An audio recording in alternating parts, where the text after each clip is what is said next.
خب سلام، با یه ویدیو دیگه تعمیرات اینورتر خدمتتون هستیم و در اینجا اینورتر EPEVER 1000 وات رو داریم. سینوسی خالص هستش، 1000 وات و برند EPEVER. میریم که برای تعمیرش کارش رو شروع کنیم و بورد رو باز میکنیم از داخل جعبه.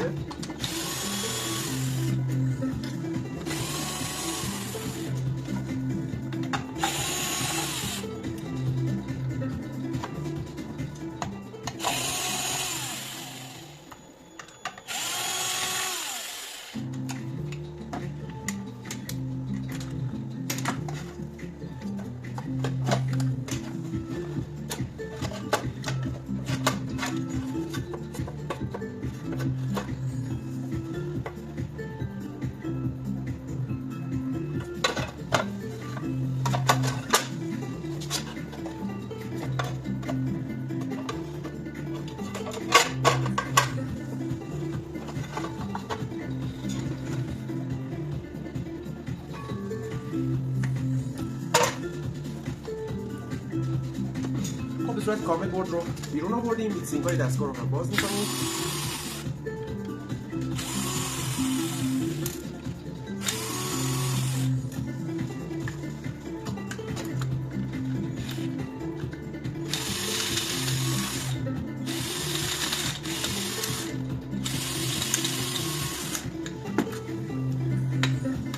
همونطور که میبینید در این قسمت ماسفت های ورودی به صورت کامل سوختگی داره.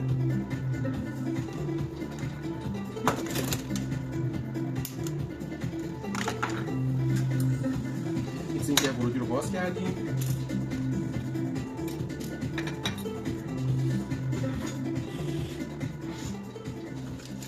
توی اینجور اینورترها ورودی دستگاه دلیل آسیب دیدنش خروجی هستش و قطعا IGBT های خروجی دستگاه سوختگی داشته که دلیل سوختن ماسفت های ورودی هم همین هستش، چون خروجی اینورتر، خروجی ترانس اینورتر توسط همین قسمت اتصال کوتاه میشه و باعث سوختن دستگاه میشه.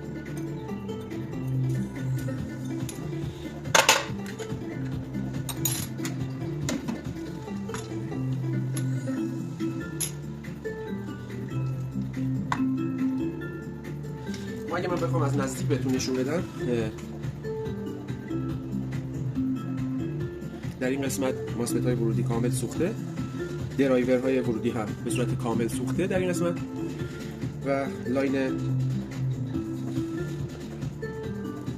تغذیه گیت درایور ها و گیت ماسفت ها کامل باید تعویض بشه. این قسمت هم قطعا دو تا از IGBT ها سوخته که اونا رو الان مشخص میکنیم.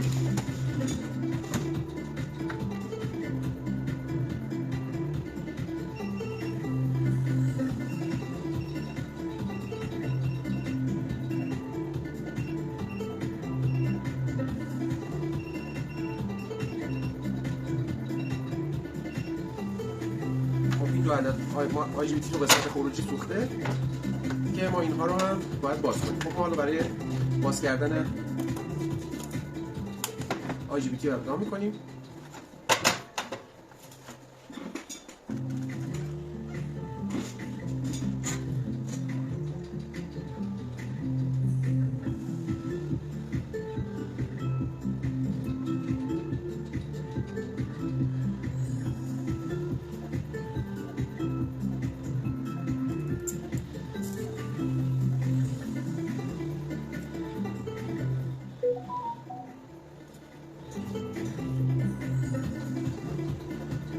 مدل برند EPEVER باید حتما بار خروجی رو مراقبش بود، چون سرج پاور دستگاه روی عدد بزرگی تنظیم شده و اگر شما موتور توان بالایی وصل کنید یا مصارفی که وصل کردید توانش بالا باشه راه اندازی میشه و توی توان فول لود اینورتر کار میکنه و در نتیجه آسیب دیدگی پیدا میکنه که ممکنه که خروجی دستگاه توسط موتور برق هم حتی شارت شده باشه که این هم خودش باعث خرابی دستگاه میشه.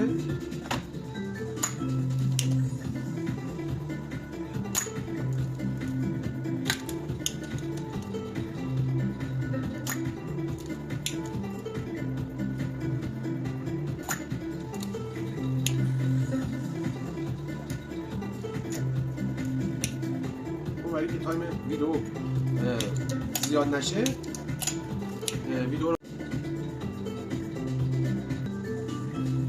همونطوری که مشاهده میکنید ما ماسفت های ورودی رو باز کردیم، ماسفت های خروجی رو هم باز کردیم، قطعات سوخته رو بیرون کشیدیم، این قسمت ها رو هم تعویض کردیم. حالا برای اینکه IGBT ها یا ماسفت ها رو بذاریم باید اولین کاری که میکنیم هیت سینک رو بذاریم، به دلیل اینکه مقدار فاصله ماسفت ها به صورت کامل دستمون باشه و بتونیم به درستی ماسفت ها رو سر جاشون قرار بدیم.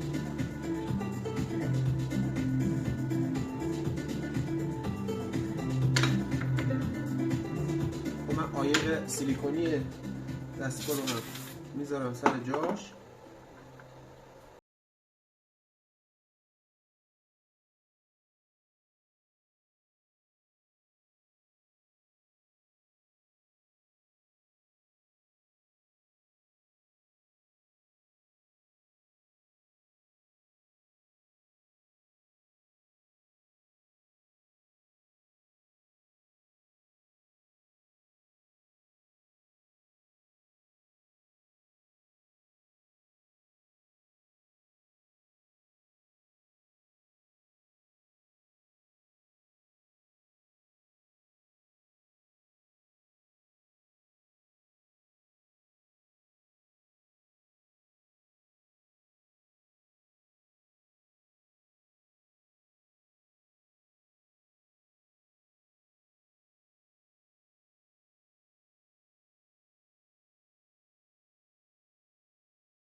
هر چیزی سر جای خودش باید نصب شده باشه و لگین کنه شده باشه، چون همونطور که گفتم بلافاصله خواهد سوخت و تمام زحمتی که کشیدید از بین میره و همینطور کلی هزینه به بار میذاره براتون و تمام ماسفت ها چون موازی هستن حالا تمامش نه اکثرش خواهد سوخت.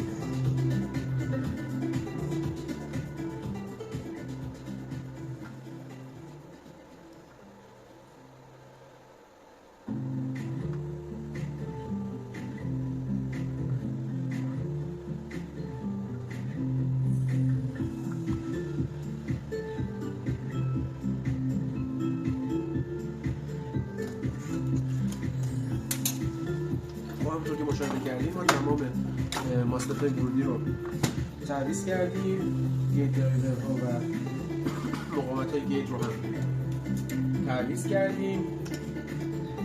حالا دستگاه رو روشن میکنیم. همونطور که میبینید دستگاه روشن شده و خروجی داریم.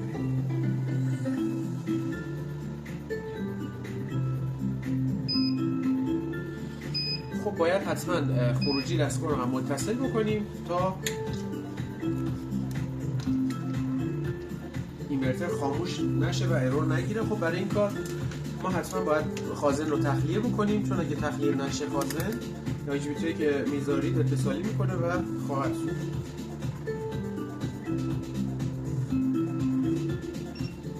همونطوری می‌بینید نزدیک 400 ولتاژ این خازن هستش که در این قسمت با مقاومت‌های موازی وات بالا و تقریبا 5 کیلو اینو به صورت یک حالت نرم تخلیهش میکنیم که اتصال کوتاه نکرده باشه. خازن ها مثل باتری ها هستن به هیچ وجه نباید اتصال کوتاه بشن خروجیشون وقتی که شارژ هستش، چون باعث میشه که اون ورقه‌های داخلی به هم دیگه اتصال کنن یا نشتی بگیره یا مقاومت استیارش تفاوت ایجاد بشه داخلش و در نتیجه خب توی عمر مفید دستگاه و برگشت دستگاه خیلی موثر و تاثیرگذاره. پس در نتیجه این موضوع هم رعایت می‌کنیم. ما از IGBT های 40 آمپری استفاده می‌کنیم. IGBT های خودش برند اینفینیون ولی ساخت چین 30 آمپر و 600 ولت هستش. ما از IGBT های 40 آمپر 650 ولت استفاده می‌کنیم. خب این IGBT رو ما خیلی تست کردیم، به شدت کاربردی و با امنیت بالا هستش که استفادهش میکنیم توی اینورتر. خب ما این IGBT ها هم سر جای خودشون میذاریم و یک پایش رو فیکس میکنیم تا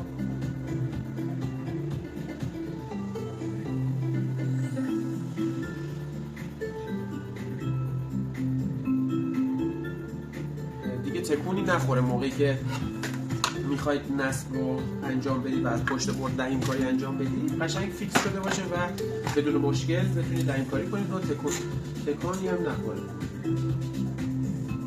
این IGBT که ما میذاریم تقریبا میشه گفت از IGBT که خود دستگاه گذاشته شده خیلی بهتره، طول عمر خیلی بالاتری داره، سرچ پاور خیلی بالاتری رو میتونه تحمل کنه، دیستوریشن پاورش خیلی بالاتر هستش و جریانی هم که روش نوشته خیلی راحت‌تر با دمای کمتری میتونه اون جریان رو انتقال بده که خودش خب توی طول عمر دستگاه و مصرف کننده هایی که متصل میکنن خیلی تاثیرگذار و مهم هستش. ما دستگاه رو روشن کردیم و خروجی در حال حاضر داریم. من خروجی رو با مولتیمتر بهتون نمایش میدم.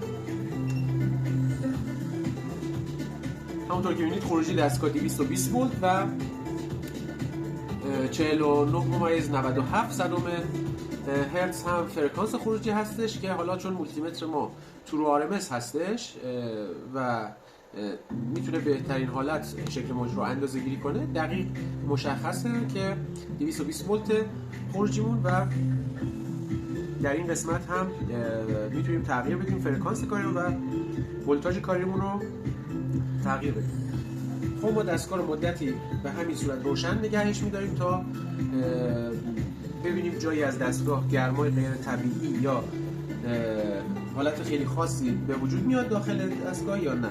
خب اگر به وجود نیاد خب قطعا دستگاه درسته و ما میتونیم جعبه‌اش کنیم و داخل جعبه تست توان بالا بگیریم تا مشخص بشه که دستگاه توی توان نامی هم به درستی کار می‌کنه.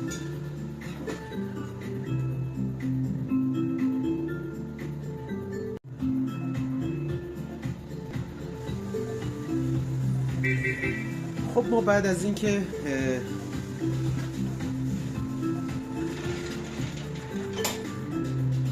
هیت سینک ها رو سوار کردیم و دستگاه رو تست کردیم، حالا دستگاه رو باید بذاریم داخل جعبه خودش. حتما باید این خازن تخلیه بشه و جهتی که نصب میشه به این صورت هستش که از طرف خروجی دستگاه باید این ریلی بره داخل و به صورت اینکه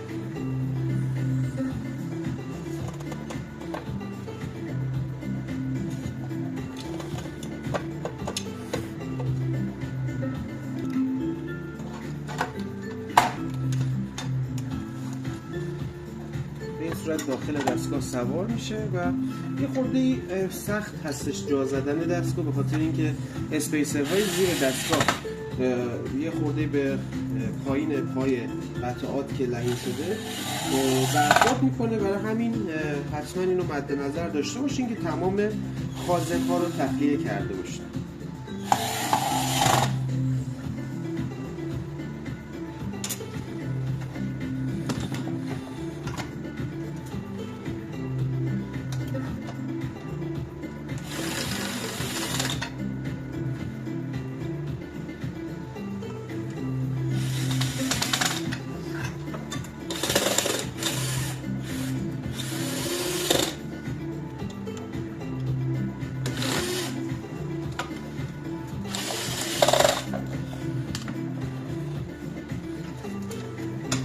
LED دستگاه رو هم ما فیکس میکنیم تا از پنجره پنل خروجی دستگاه به بیرون نمایش داده بشه.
دما رو من فراموش کردم، دوباره وصلش میکنم، مشکلی پیش نمیاد.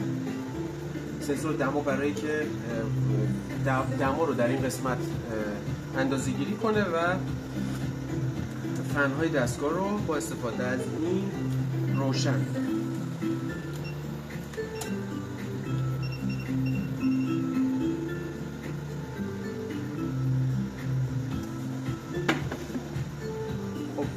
ولتاژ خروجی دستگاه 218 ولت و فرکانس خروجی 50 هرتز.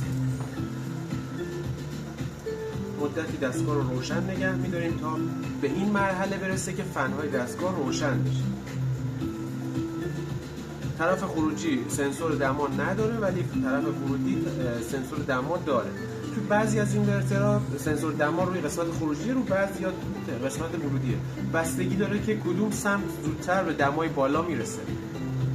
هر دو فن از یک سنسور دما دستور میگیرن و هر دو فن از این قسمت دما رو کنترل میکنن.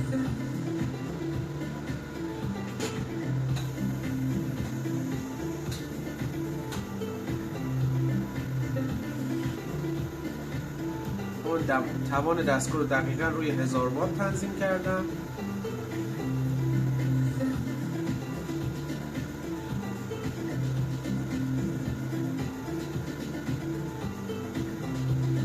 تک تک ماسفت ها رو جدا جدا دماش رو اندازه گیری میکنم. لازم نیست حتما تمپرچر اندازه گیری دما دستگاهش رو داشته باشید. با دست اگر حالا از دور هم این کار رو انجام بدید مشخص میشه که اگر ماسفتی درست به هیتسینگ متصل نشده باشه خیلی سریع گرم میشه که خب حالا شما متوجه میشین و اون رو بررسی میکنید و مشکلش رو رفع میکنید. ولی خب الان مال این دستگاه درست هستش تمام قسمت ها و هیچ مشکل نداره و در ضمن فقط قسمت ورودی رو این کار میکنید. قسمت خروجی ممکنه برق گرفتگی به وجود بیاد، پس در نتیجه این کار انجام نمیدید.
خب همونطور که مشاهده میکنید دستگاه بدون هیچ گونه ایراد ولتاژ خروجی وصل هستش و بار هم به خروجی دستگاه متصله که 1000 وات هستش. من توی ویدیوی دیگه به شما نشون میدم. خب همونطور که مشاهده میکنید خروجی دستگاه،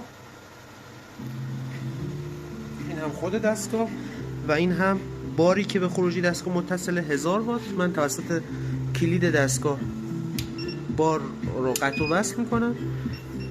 همونطور که میبینید به درستی در حال کار هستش. ولتاژ ورودی و جریان ورودی رو هم در این قسمت مشاهده میکنید.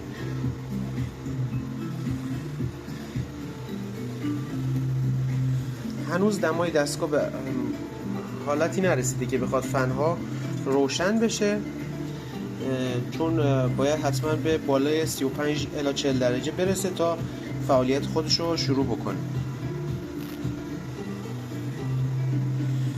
خب پس ما یه بار دیگه متذکر میشیم این موضوع رو که باری که به خروجی دستگاه متصل میشه رو رعایت بکنید. این دستگاه قابلیت راه اندازی با توان 2 الی 3 برابر توان نامی خودش رو داره و با توجه اینکه 1000 وات هستش حتما بار رو در نظر داشته باشید و از ورود ولتاژ موتور برق یا برق شحن به این قسمت خودداری کنید که باعث آسیب میشه. مسئله دیگه ای نمیمونه و اینکه حتما در محیطی استفاده بشه که خنک‌سازی به نحو احسن انجام بشه و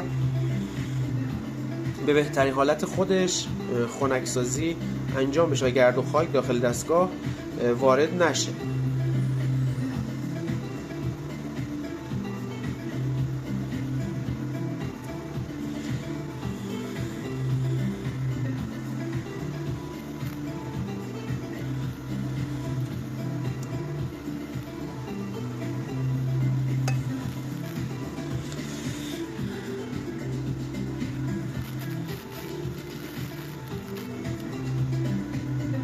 تشکر.